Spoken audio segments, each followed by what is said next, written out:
You are now entering the Thick Goddess Energy Morning Show. We in the building.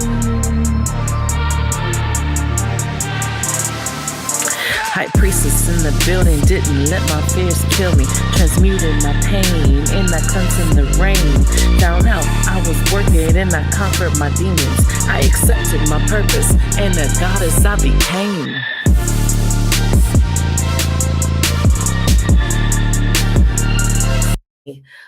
Well, for the month of March, I have a special.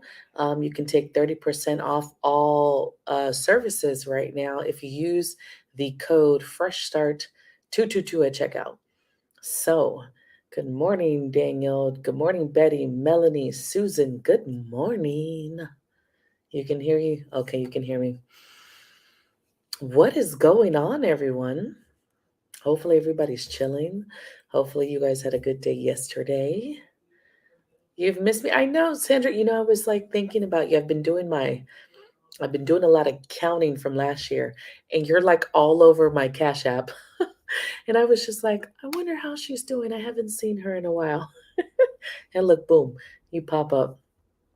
Thank you guys for supporting the YouTube channel. If you are not supporting my YouTube channel, please go and do it. If you need the link, drop a comment, let me know.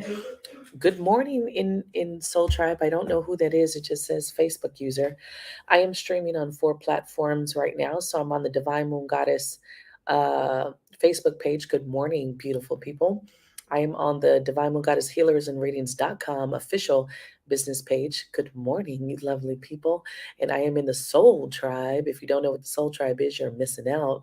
Good morning. And then I'm on my YouTube channel, which is Thick Goddess Energy and Inspiration. And I do spell thick, THICC. Good morning, Dean. So, what did we talk about this morning? This morning, I actually have um, a pretty cool. I just want you guys to know I did not comb my hair today. I just said, fuck it. I've been up since 6 something this morning as I am handling paperwork. So this is why I have my glasses on because I've been in work mode, making sure that I can see the paperwork. I don't know why the bank account statements have to be so fucking tiny. Like, why do they need to be super fucking tiny to where I need to wear glasses? Anyway, I don't normally wear them. It's crazy because I originally always had like 20/20 vision my whole fucking life, right? And then in 2017, something crazy was going on with my eyesight. And I don't know if it was just the staring at the computer for so many years. And I went and they were like one of my eyes, I think it was my right one, was like super low or whatever the fuck. So I ended up getting glasses. So, for reading purposes and driving, especially at night, I'm supposed to be wearing glasses. Supposed to be. So anywho, I kept them on. That's why you see them. I look all smart and intelligent and shit now. Could look all smart this morning. Thank you, Betty. Thank you, Shondell. So, how are you guys feeling today? If you missed my Crystal Live sale, go and watch it on the Divine Moon Goddess channel. You missed out on some really good deals. You actually haven't missed out because the deals are good until tomorrow. So you actually have not missed out. They're good till Wednesday. My next sale will be Thursday. I don't know if I'll have a lot of new stuff. We will see. I do have, we talked about the vag cleanse, you guys, and I actually finally put it together. I was using a recipe that a friend of mine gave me back in 2020, but I said, you know what, let me stop using hers and let me create my own. And so me and Spirit developed our own Yanni steam. It's really more than just Yanni steam. Good morning, Melanie. It's more of connecting with your womb healing. And I can tell you guys, I did this back in 2020, and I was surprised to see how much wound trauma I had. I didn't understand what wound trauma was, and I didn't understand what that meant to do to do wound healing. And I will tell you, it's not just for women, because as males, you are still created and held in a womb. Okay, so even as a male, you can pick up and carry wound trauma from your mother. But it does really pass through the wombs of the feminine family members. Okay, so you dare not go back. So I am going to post it later. I didn't post it yesterday. So I believe in the meditation. So it's not just sitting on the steam and chilling. Although I've done it myself and it's not bad, it's really connecting to your vagina, connecting to your womb, which are beautiful things. You know, you should be connected to your body parts, okay? It's nothing nasty, it's nothing gross, it's nothing pornographic. It is all sacred. That's a sacred area, and your womb is a sacred place. Let me tell you, the womb is where fucking life is created. That's fucking huge. Okay. So you have to treat it as such. So yeah, I finally got my mind together, and I'm pretty fucking ecstatic about it actually, because I've actually done it myself. I did it with different intentions. My intentions were just to cut ties from exes and rejuvenate, right? Didn't want to have any more attachments to my exes, so did a little did a little steaming to release and let go anyone who was still attached to me, because we do open up sex ties. If you didn't know what sex ties are, sex contracts are, we do open them up when we sleep with people. So it's very easy to get attachments through sexual intercourse. And if you're a spiritual person, this is stuff that you should be looking into. It's not just physical. You know, you're entwining your soul and energy with someone else. And so if you don't know the demons that they're carrying, we all have our own demons. You definitely could be passing those demons on to somebody else, or you could be taking on somebody's demons. So you do want to be mindful about that. I'm not telling you not to have your one night stands. Do you, boo boo? Do you? But one night stands possibly could come with more than just STDs. Okay. So, anywho, so I have my own out there now. I am definitely going to get more into Yanni's Steam stuff, because I believe in reclaiming our power as feminine, beautiful fucking goddesses that we are. And I think a lot of us have that power has been taken away through molestation and rape in our lives, and we don't talk about it enough. We do not talk about it enough, and we need to, right? So, anywho, that's a whole nother fucking show right there. That's a whole nother show. This show is about simply, simply, and we'll talk about it a little bit more. Like I said, I'm an advocate to womb healing. Hey, Facebook user, I don't know what it is, and it's crazy we're talking about it because today is International Women's Day. So it's beautiful that we're talking about this too. I should just talk about that this whole show, but um, it is Women's Day today. So sending love to all my women out there.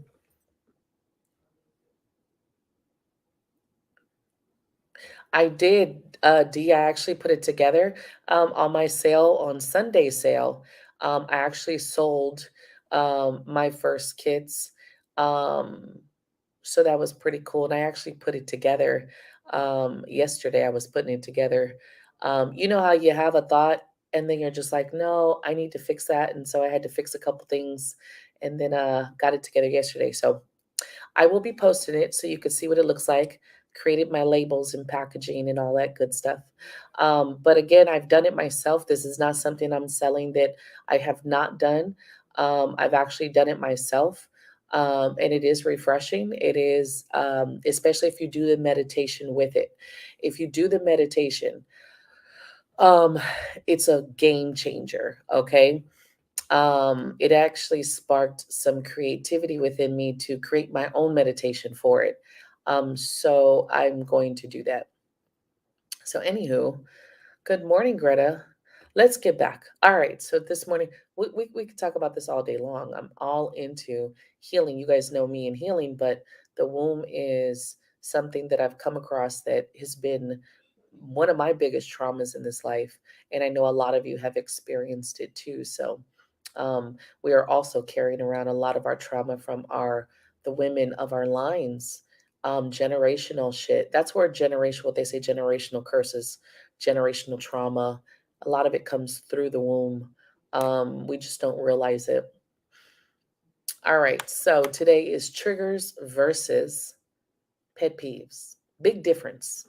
A lot of people get triggers confused with pet peeves, right? What's a trigger? Let's talk about it. What's a trigger?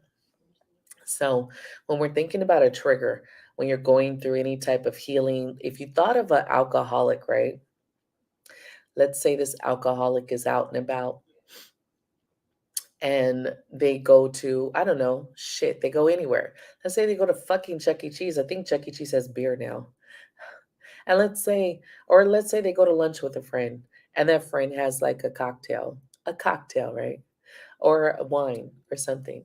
And let's say that smell immediately hits that alcoholic like that's kind of a trigger. It's triggering something within us. Then there's a lot of stuff going on in that person's mind. Do I? Don't I? Do I need it? Whatever was attached to that, whatever I was trying to numb. So when you think of triggers, it's not just what is pissing me off in this moment, because sometimes there are valid times to be pissed off. Sometimes there are valid reasons of why somebody would irritate you without it being a trigger. Okay. But a trigger normally stems deeper within. So let's say you've been hurt before, right? Who hasn't been hurt before? Let's say someone played you, someone cheated on you, right? So now you're living your life, you're going through your day to day, you're dating, and now this new person, every time they touch their phone, your stomach drops. You're looking at them, you're looking at their body language, you're studying to see, are they cheating? That is what a trigger is.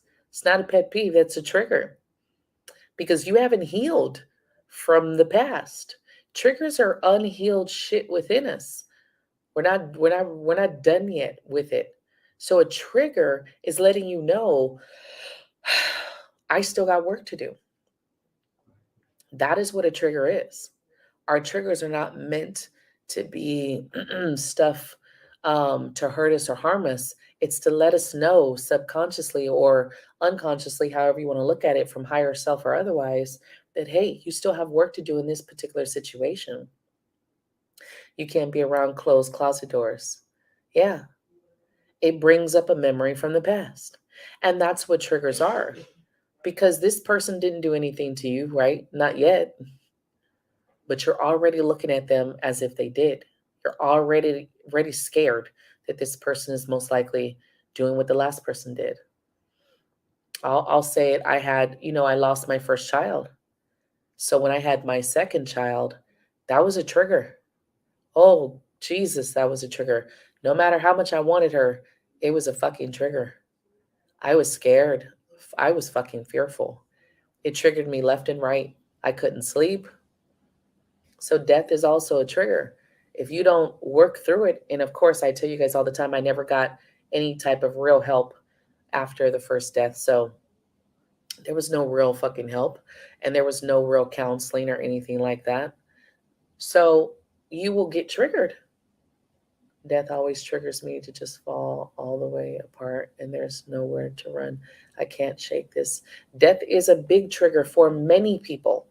We are scared of death, although death is actually one of the most natural occurrences in life.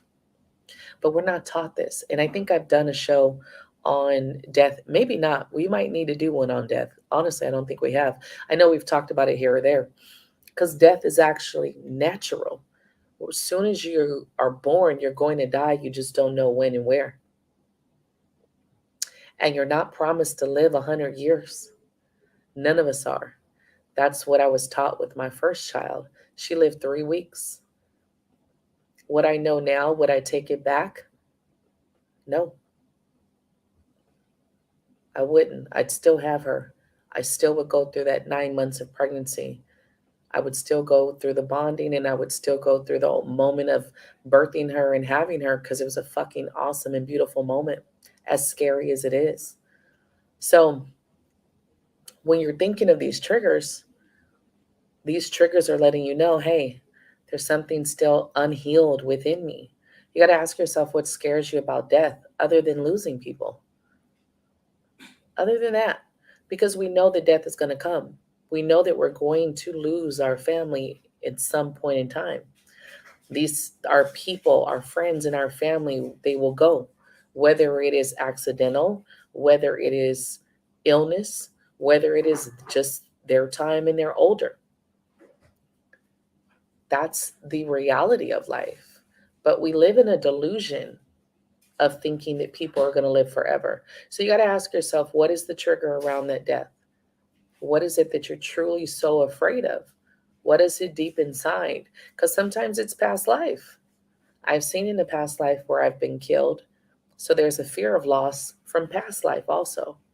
So that death has been a huge kind of thing for me in this life also to work through, because it's not easy and we're never ready. Who the fuck is ever ready to, I talk about my dad all the time where he lived a crazy life and he said he was going to die doing what he loved. Like that man didn't play. And I would always get calls from the hospital, near death. Like this man was run over by a car. He's been stabbed. I mean, beat. I mean, he's all types of stuff. But then, when I finally got the call, it was for real. He was dying in the hospital. His organs were shutting down. It was unreal. It was unreal. It was just like, no, he's going to be okay. He's always okay. He's going to be okay. He's going to come home. And then we had to make the decision to take him off the ventilator and let him die peacefully, as much peace as he could. You're never ready. I don't give a shit what or how we plan, but we can't be afraid. We're afraid of that pain, right? So triggers are triggers to let you know that there's something still unhealed, or there's fear that's within you that's going on, and you got to think of what is it coming, because it's going to come from a past event. You're going to look at a past event and be like, damn, that stems from that, you know? And what's the worst thing about being alone, Kimberly?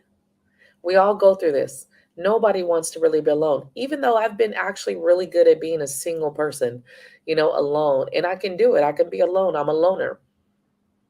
But at the end of the day, do I want to be alone all the time?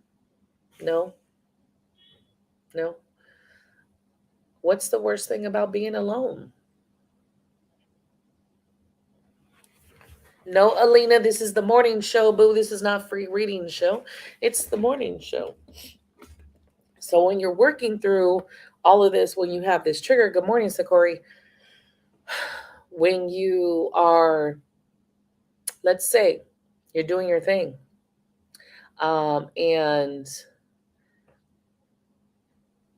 let's see, you're at a let's say you're at a restaurant, and the waitress is sucky as fuck, right? And it doesn't ask you about your condiments, doesn't ask you if you want a fucking refill. You could be choking on your food. They don't come and ask you. So you're like, fuck that. You're not going to get a tip. You're not going to get a very good tip. That's a pet peeve to me, because I don't like that shit. It's like, I love good service, good service. Pet peeves. Pet peeves are shit that get on your nerves by someone's actions. Not that you don't need to look at it, right? Because that irritates me if I have a server that doesn't fucking ask me if I want a refill. It's a pet peeve. And then I'm like, you want a fucking like tip? But triggers are deeper than that. I'm like, why is people's dogs like getting on my nerves right now?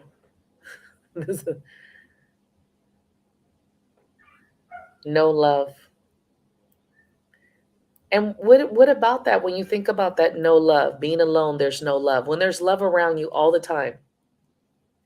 See, you have to take away that.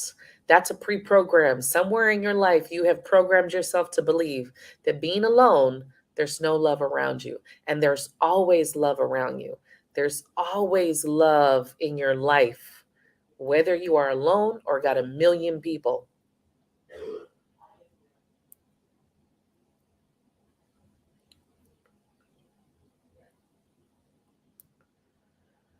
And see that part right there, when you get to that point of, you should be able to relax in those moments. When everything is said and done and everything's quiet and you're just relaxing, you should be able to be at peace. And if you are not at peace, you got shit to heal inside of here. You got shit to heal inside of here if you're not at peace when you're just sitting there. I've had to learn that. I didn't understand that, but I was someone who always kept myself busy. I was always busy or I'd escape in things. And there was times where I was a functioning alcoholic. I would escape, you know. So you have to kind of take a step back and say, if I can't sit here in silence with myself, I have a bigger problem within. I need to heal. See, these are the triggers. Just sitting by yourself, that's a trigger. If you can't sit and you need to grab your phone, you need to see what's going on, you need to check in on so and so, you need to call someone, and you just can't sit in silence, there's something going on with you, you know? I don't think alone is bad. I think we all need to understand how to be alone. Now, not to say that it's wrong to want a companion or a partner or children or any of that, but you should learn how to be alone. I was great at being a single adult and a single parent, but when my kids left last year, like really left, and I was just like really alone, it hit me a certain way. Because then it was like, okay, I don't have anyone to yell at. I'm not cleaning up after anyone. My house is clean. I have extra time now. What the fuck do I do with myself? What do I do with myself now? So you go through the emotions of being like a parent to not being a parent. Anyone who has adult children knows what I mean. Your children get to a certain age and then it's like, shit, what do I do now? I got this extra time that I used to be running after them and cleaning and changing and doing this. Now what do I do? So last year I got to find myself in so many ways last year of just being alone. And I got to understand that I still had a lot more healing to do last year, which was pretty cool. It sucks, but it's cool at the same time. Right. So, and you know what? That I would say, is that a pet peeve, Sakori? Or is that stemming from something within you? Because you got to look at what a pet peeve is. A pet peeve is something that bothers me in my life, something towards me, right? Triggers are stuff that don't really have nothing to do with you in a sense, but have everything to do with you within, if that makes sense. So if you've seen someone not fighting for their children, right? They're not your children. Why does it bother you? One of the biggest things of us as people, we are very concerned with other people's business and how they do it and how they parent and how they live. When you retract that and remember this is about you and your life, not about other people, what does that say? Something within you, there's something within you that has a problem with it. I used to have a problem with abortion. I was really against abortion, like really against, and I would try my hardest to be okay with friends that went and had abortions. And I had to realize the biggest reason why I was is because I had lost my first daughter. So I looked at life differently. I had a daughter who passed. I didn't choose it. It was chosen. So for me, I just looked at life differently. So I couldn't understand anyone making a choice to do that. I couldn't because I was still in the grief of my first daughter.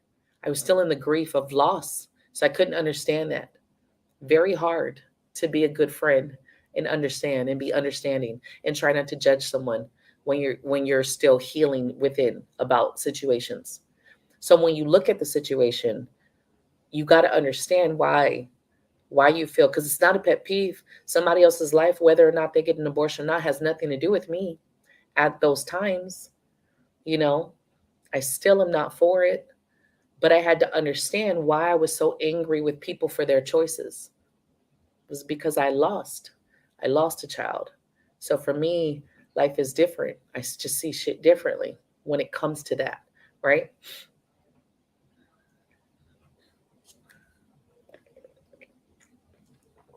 Mm. He probably, I'm pretty sure he does have PTSD, especially if you've been in any type of combat and war type situation or scenario.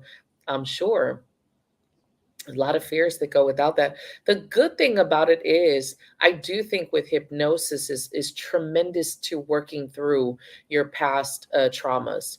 And if you haven't looked into it, you really fucking should. And he probably should, Shondell, because there's something, triggering and coming up, you know. Um, I actually don't like, there was a time where I used to have everything quiet, super fucking quiet, no sounds, and the littlest fucking sound would wake me up. And then this path has got me into playing meditation so I could go to sleep. And so now I live with meditation music every night, and I don't sleep without it. So big difference from before, needing everything to be purely fucking quiet and peaceful. And then I still couldn't go to sleep, to now listening to the meditation music.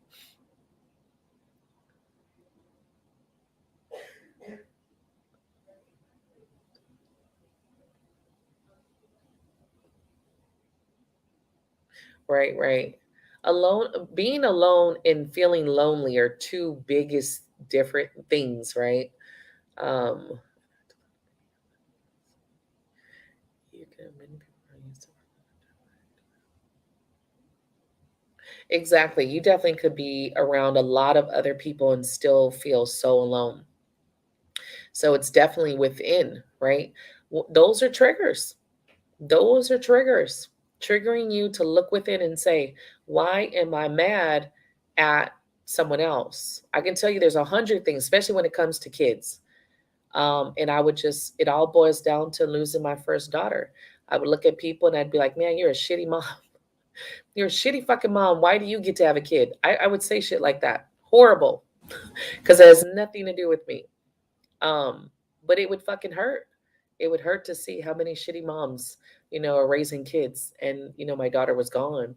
So when you gotta look in the mirror and ask yourself, why are you mad? Why are you pissed off in this moment? Right? Triggers are stuff that's going to trigger something within you from the past, something that you've dealt with on some level, that's triggering you to say, hey, you still need to heal, right?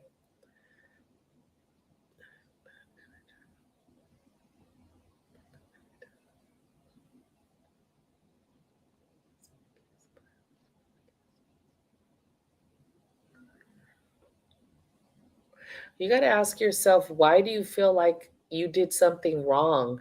Because it kind of sounds like I felt this way too when my daughter died. I felt like God felt I wasn't deserving of love. And I didn't know that that's what I was feeling in the moment, but I went through a lot of feeling that somehow God felt I didn't deserve, that love from life. So you got to ask yourself, good morning, Elise. Nope, it's still saying Facebook user. You got to ask yourself, why do you feel like you've done something wrong, or someone's death is, um, you're internalizing everyone's death. You're internalizing their deaths as if it's against you or because of you. But what if their death has nothing to do with you at all?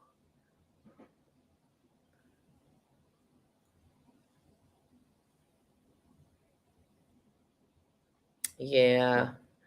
Yeah, he probably should look into hypnosis. So let's think of another trigger. Let's say I'm trying to think of some triggers that trigger us, and we really don't know. Most of my triggers are going to stem to are going to stem to death also. But that's the biggest thing, is it's just if you discern have the discernment between the two, what your real triggers are compared to a pet peeve. I'll say another pet peeve, like um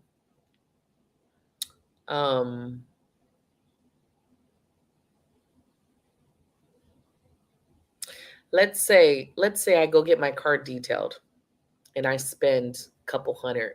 I expect, for it to be in good shape.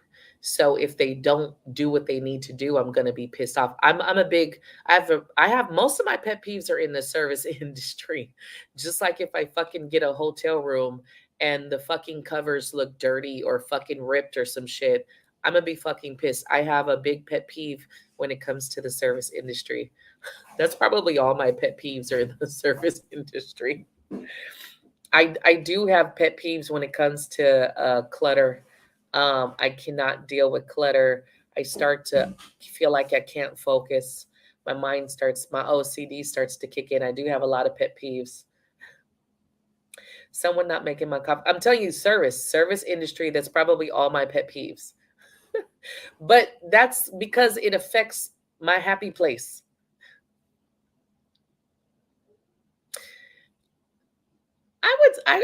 I don't think ice chewing is a trigger, like an emotional trigger, unless someone just really fucked you over eating ice when they did it.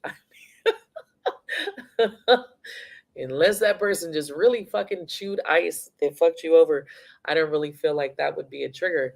But yeah.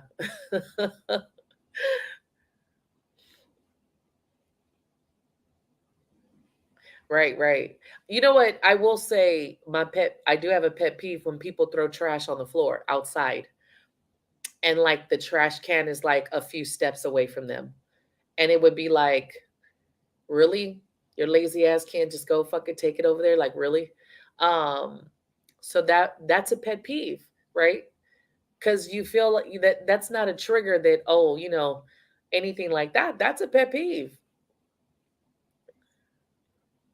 Laundry on the floor is a pet peeve though too. But see, if you're a cleanly person, if you're an orderly person, that is going to piss you off. If you have someone who's disorganized and likes to throw shit everywhere, that is going to piss you off. It just is. It's going to be a pet peeve because you like things in a certain way, especially if you like control. Sometimes we can be too controlling in that way though, because life is disorganized. Life is disorderly. And sometimes being okay with a little mess is not bad. But if you got someone that's just really fucking up the place all the time, yeah, that could be a problem. Um,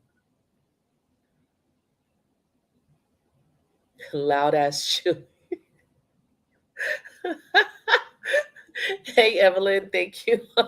Loud. You crazy part is somebody I know, one of my family members does that loud ass chewing, and I think it's fucking hilarious. I think it's fucking hilarious. But there are pet peeves. There are pet peeves. Um, like I'll say, pushing your cart back to the cart place where, your basket. You know how many times I see people let carts go and it just hits other people's car? And I'm like, damn, that's fucked up. What if that was your car? I actually walk it back. I actually walk it to the little cart return. I do, unless there's no fucking cart returns. And then I at least put it somewhere where it's not rolling all over the place. If there's like one of those parking lots that really doesn't have a cart return. But for the most part, if it has a cart return, I do put it in the cart return. That's a pet peeve for me.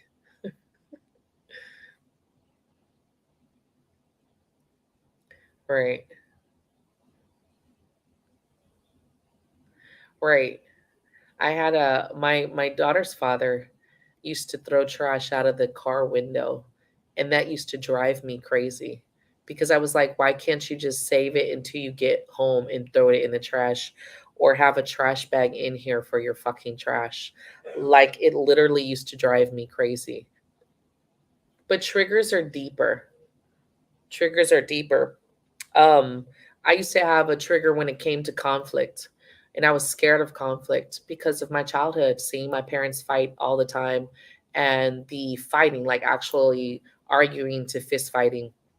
So as I got older, I noticed when it came to conflict, I tried to avoid a lot of conflict because of my anxiety level when an argument would start, or having to have a disagreement. You knew it was going to be a disagreement.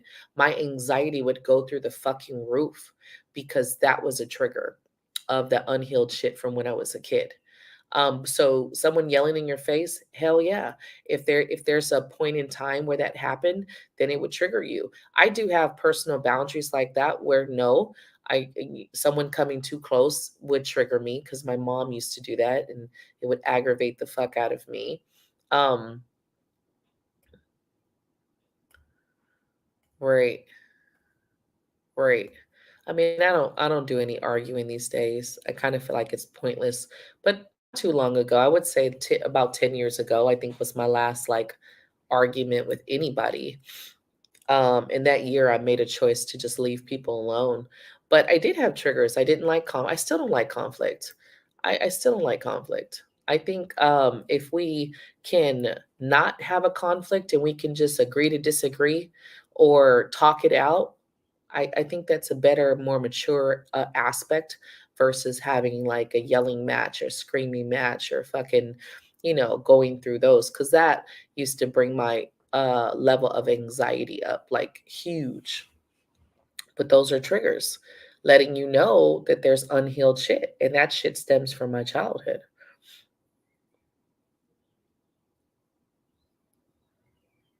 Mm, got you. Got you.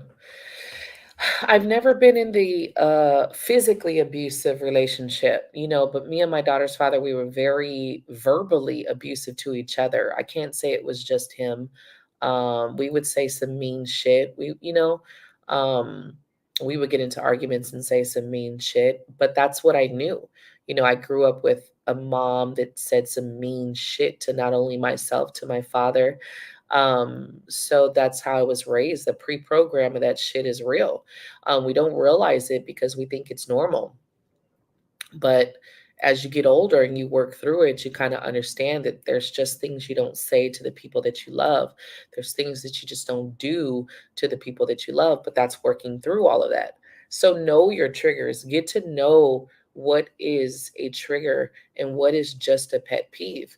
Pet peeves are not connected to anything that you need to heal or forgive.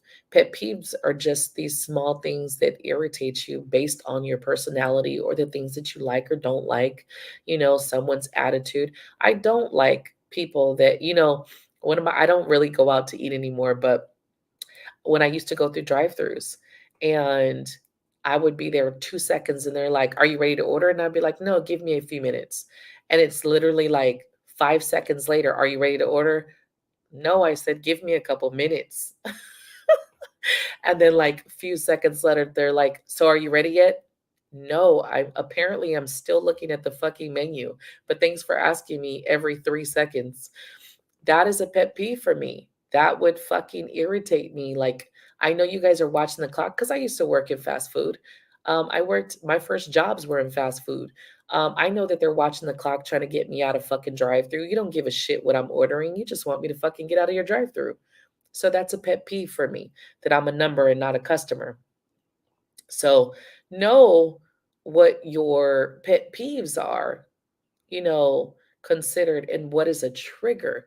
Your trigger is going to go to some shit that really hurt you or harmed you in some way.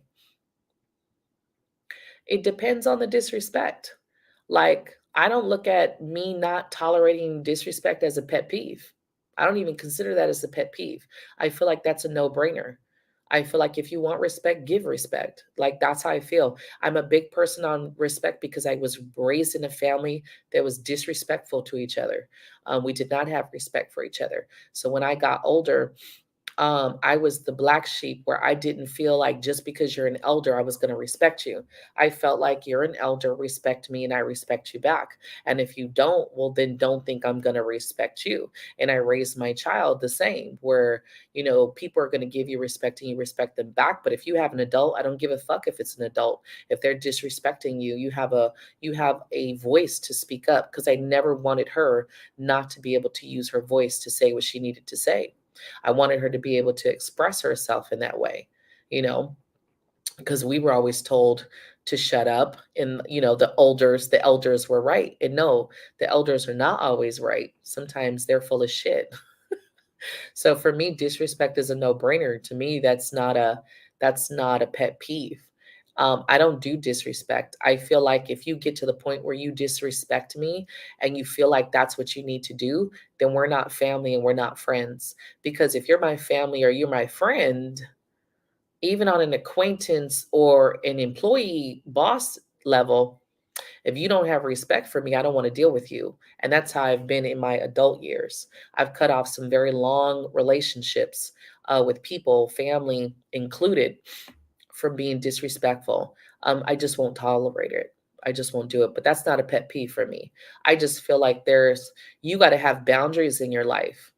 And based on how you were raised, I've seen other people who curse at their kids, call their kids as bitches and hoes. My mom called me all kind of fucking names. That shit hurt. I've never called my daughter any of those names. Not once. I've never called my niece those names. I've never called my goddaughter those names because I believe that that's disrespectful. And even as an adult, you don't have a right to do that. So there's things for me, I've just grown up to be like, no, I'm not dealing with it. So, in lies, you got to remember that we as humans lie all the fucking time, but we pick and choose what lies we want to be okay with and what lies we don't want to be okay with. To be honest with yourself, we lie all the fucking time. So for you to not like lies, that to me that's a trigger.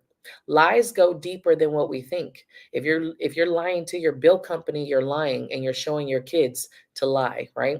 If you're lying to your apartment complex or your owner that you don't have the rent because you did something else with it or whatever, you're choosing when to lie. So lies for me stem into deeper into triggers because when people lie to us, that's a part of what we do every day. When you lie to your boss knowing damn well your ass wasn't sick, but you call out sick, it's still a lie, no matter if you justify it or not. So some of this stuff you got to kind of really look at it and dissect it and see it what it is. Because for me, disrespect is a little bit different, but it could be a trigger to you if you were really disrespected in your life. So for me, it's not a trigger anymore. I don't deal with it, period. So it used to be a trigger, and that used to be a fight, an argument. And then I would just be like, yeah, no, not dealing with it. Exactly, Betty. I'm with you on that. I say give respect, get respect, even as an adult. And if you're disrespectful, guess what you're showing your kids? If you're disrespectful to others, what are you showing your kids? You're showing your kids that disrespect is okay. Okay. You know?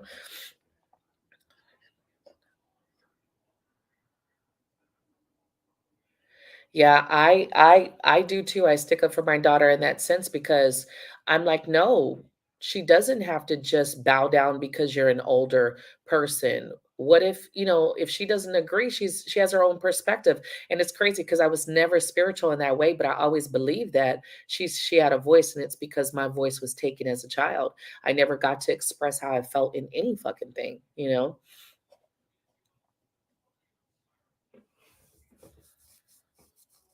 Mm, yeah, I think people should talk about littering way more. Pet peeve, not using a turn signal. That is a pet peeve. That is a huge pet peeve for me. It's like, can't you just fucking tell me that you're gonna turn so I'm not about to slam into your ass? And I actually leave a lot of room between me and other cars. I'm not a person who's a bumper to bumper person. I leave a lot of room, but it still irritates me when I see someone that's like just turning and not even like, come on, that's what the indicator light is for. Lies bring tough karma. Yeah. And the thing is, no matter how you look at it, a lie is a lie. You know, no matter how you look at it, you can't justify a lie. It's still a lie, no matter how you look at it. So you got to remember some things. are showing us our deeper selves. Some things are triggers to show us that we need to work on ourselves, and some things are just pet peeves. And, they're like minor shit pet peeves.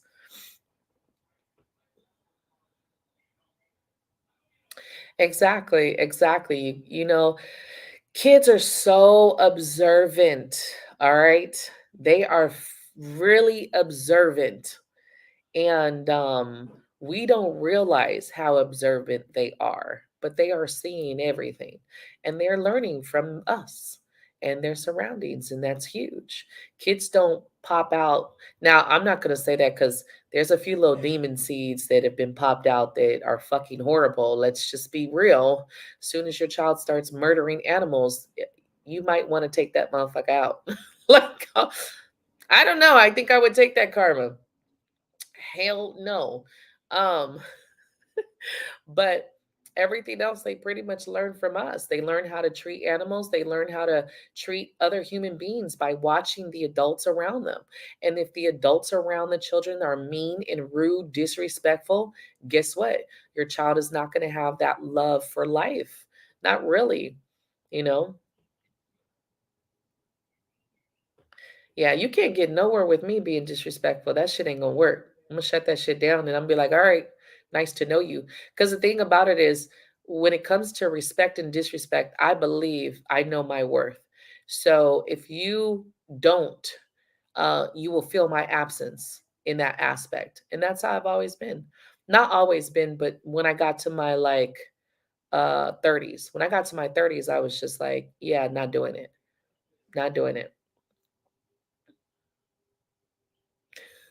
I know. How hard is the fucking indicator light? That's a pet peeve though. So, the biggest thing is just understand that your pet peeves are small. Your pet peeves are really small, but they're pet peeves, right? But your triggers are to tell you like, hey, you got to work on this. If you're irritated because let me tell you, I know on a freeway, right? There's a slow lane, there's a middle lane, and then there's a fast lane for all the crazy fuckers that want to go way above the speed limit, right? But guess what? There's still a fucking speed limit, right?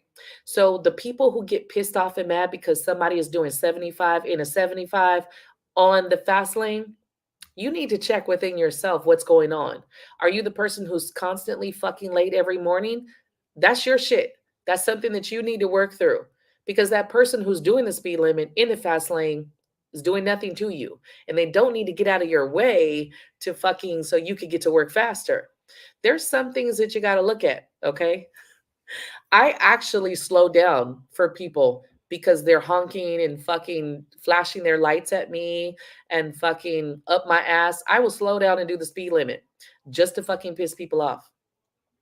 If I'm in a 35 and someone is behind me getting on my fucking nerves and they're all up my ass, and let's say I was doing 40 and it's a 35, I will slow down to that 35 to piss them off because now they're irritating my life right now.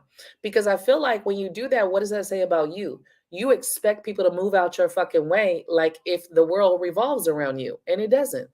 The world doesn't revolve around you. There's a fucking speed limit. If the person's doing the speed limit, go around them. It's very fucking simple. That's a pet peeve though. You know what the thing is, Shondell? No, not every child is a pure soul. I have to disagree with you. Um, there's been children, young, before corruption, that have murdered. Okay, murdered animals and murder. I there are some dark souls that slip through. Unfortunately, there are some dark souls that slip through. Not every soul is pure. We want to believe that because they're children, right? But we know people have past lives. Not everybody is pure. I wish it was, but there have been some that slip through. I don't know how they slipped through because I don't have that information, but there's been some rare cases of young kids. There was a case of this little boy, he was like fucking 7, and I think the other kid was like 6, and the other one was probably 5. They were like in that age range. And they lured a little boy to the fucking this I don't know if what what it was. There was this story. They lured him somewhere and they beat the little boy. The two little boys were like 6 and 7 and they beat the other one which was around the same age. Crushed his skull and everything. That's not a pure soul to me. It's just not. Even us as kids, I was in a violent home, okay?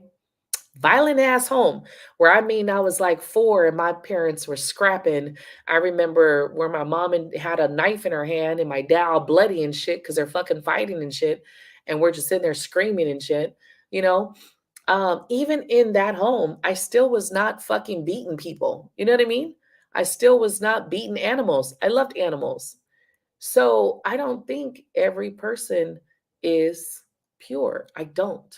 I do think if you look at like Jeffrey Dahmer and shit like this, these fucking serial killers that were fucking mutilating, mm, something else is going on with them. Now, let's say maybe it's schizophrenic, maybe it's fucking possession. I don't know. Because those people have never been really studied to, I mean, they've been studied psychologically. I don't know if they were studied spiritually, right? Right. It's like, slow down, Sakori. Slow down. So there was this case of this 11-year-old girl who I don't think she was babysitting the child, but she had the baby. And I want to say the I don't know how, I can't remember how old the baby was. She had the baby and the baby fell and hit its head, right? And instead of her going to get like the parents or babysitter or whoever was there, she ended up murdering the fucking child. And it was just like, what the fuck? What's wrong with you? That you thought to murder the child instead of just go get an adult because the child fell and was screaming. That's not normal. It's not normal. And I came from a very, like I said, a very intense and violent home, you know? And I still wasn't like that as a child. My brother wasn't like that as a child. We weren't murderous as kids, even though we saw a lot of violence, you know?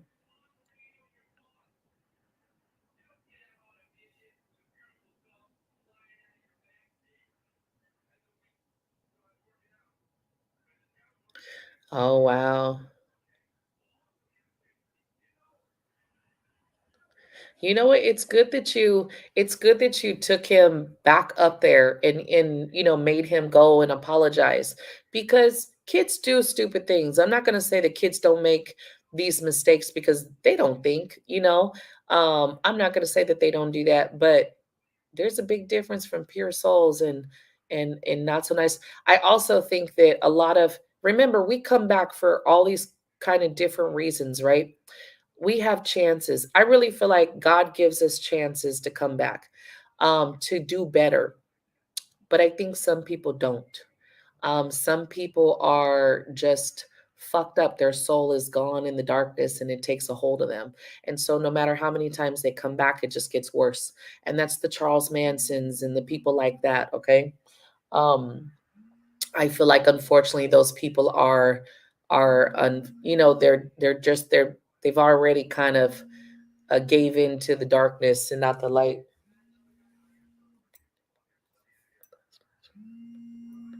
Right. I know that there's a lot of layers about it, Janelle. And of course, I'm not going to act like I have all the information on it, but there's definitely, there's definitely not all pure souls that come through. And it sucks. It sucks. All I know, if that was my kid, it'd be very different. Not that I'm admitting to, premeditated murder or anything, but I don't think there's a way that I could sit there. And I think my love is too great for humanity to let my child be some fucking murderer walking. I don't think that's possible. I think parents want we all want to see the best in people. But I think, if you're paying attention to the eyes are the window of the soul. And you definitely can see the difference between souls. I've seen my mom possessed as a kid. Big difference in her eyes when she was possessed. But my mom was in a very low state, so she would get possessed quite often in my childhood. You can fucking see the difference. you can feel the difference in energy also. I don't know if it's just because my energy is heightened in that way, and that's just one of my lovely gifts. But I've always been able to feel that fucking difference in people.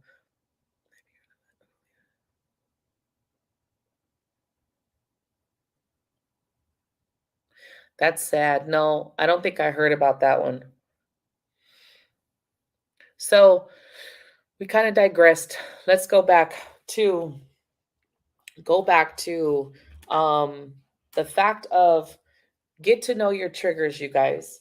Get to know your triggers and get to know your pet peeves. Understand that triggers are there to help you understand what is still unhealed and what needs to be fixed. Because some things are triggers to tell you to have more patience, like road rage, right? Have patience.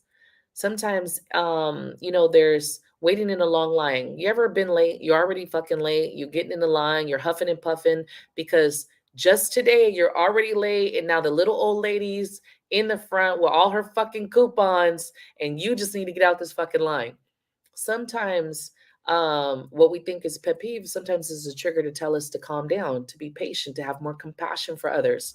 So you got to look at it deeper and see, what is this? Is this a pet peeve, or is this something that actually I can learn from in this situation?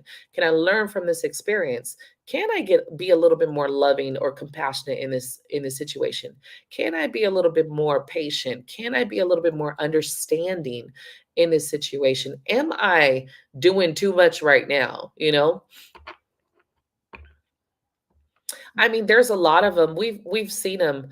We've seen a lot of situations. My dad was a child that was like that, where his mom, she took a lot out on him, and he was beaten with the old school vacuum that had the metal pipe, and he was locked in the closets for a while, days at a time, and um, he had to sit outside in the freezing. He lived in New York, and he had to sit outside in freezing temperatures to hold up a fucking antenna so his mom's boyfriends could watch TV. My dad was abused as a child, so he had a lot going on like that.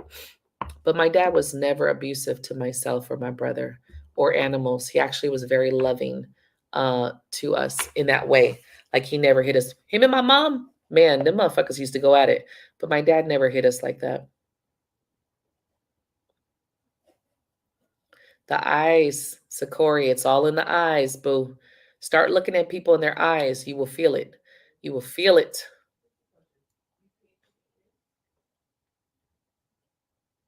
Right. So we have a scammer on here, just so y'all know. Patricia Howard is a scammer. We're gonna block her.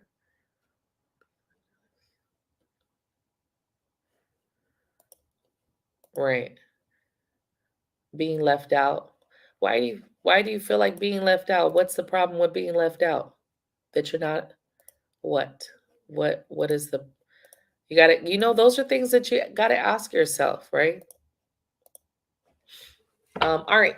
So let's get into your energy of today. Know your triggers, get to know your triggers, you guys, and get to know your pet peeves.